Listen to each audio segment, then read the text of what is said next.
Yo, what's up mga ka-Chismax? So, huwag na natin patagalin, no? Let's start the Chismax with the facts.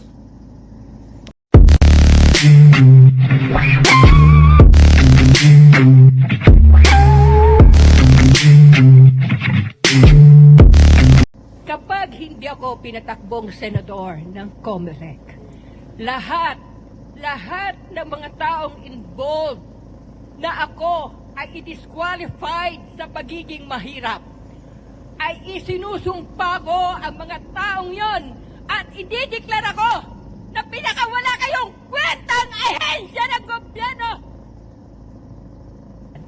Kapag namatay ako, dinideklara ko na, babalik ang kaluluwa ko. Parurusahan ko na kayo. Ako po pala si Minister Eric Aboy Nagapatan, soon sa Prime Minister of our government. Sapagkat kausap ko ang lahat ng mga hari ng mga bansa, by this 2025, wala na pong bibili ng bigas. Wala na magbabayad ng tubig. Wala na magbabayad ng kuryente. Wala na ring maggagawa ng bahay ng mga mahirap, kundi puro building na po ang itatayo. At ang isa pa, ang pera ng 800 quadrillion na hindi na withdraw ni President Bongbong Marcos sa London, iniwan sa akin ni Doña Jose Padrilin Marcos. I'm the heirs of Somalian. Ilang ranyo na po to, sir, sa COMELEC?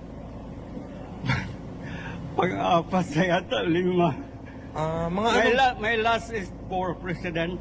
Yes, sir. My last. Yung 5 na po yun, sir, anong mga taon po yun? Yun.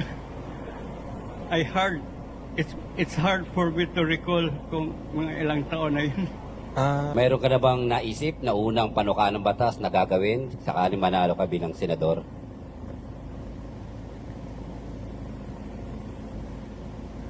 Wala pa po sir sa ngayon, pero pagsikapan po natin po pag nadiyan na yan sir, pag naganap na po ang eleksyon. Thank you. Apo. So yan mga ka-Chismax, no? Nakita nyo, no? So pag-aralan natin maigi, no? Yung mga kandidato na tatakbo sa mid-term election 2025, no? Kasi normal na puro mga ganda sasabihin yan during campaign period. But the most important thing po, pag-aralan po natin, reviewin natin ang kanilang mga plataforma, ang kanilang pagkatao, ang kanilang dedication, no, na tumulong talaga para sa ating bayan, para sa ating bansa, no.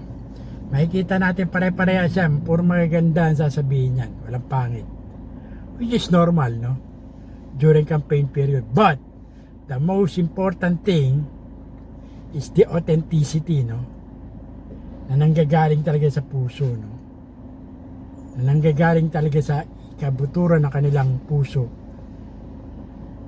na ang mga bagay ng pagtulong sa ating bansa ay hindi nakikita sa mga pasalita lamang, kundi sa mga aksyon, no? Action speak louder than words. So be careful mga ka-Chismax, no? Busisiin natin maigi, suriin natin maigi kung anong totoo at hindi, no? Dahil sa ating kamay ang pagtatalaga ng mga posisyon ng mga public office na ibibigay natin sa mga kandidato. So yun lang mga ka-Chismax,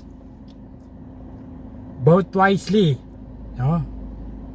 Susunod na eleksyon May 2025. So hanggang sa muli, ito po si Cesar Castillo Jr. nagsasabing tirahin mo na yan, baka tirahin pa na iba. Until next time, Chismax with the facts is out.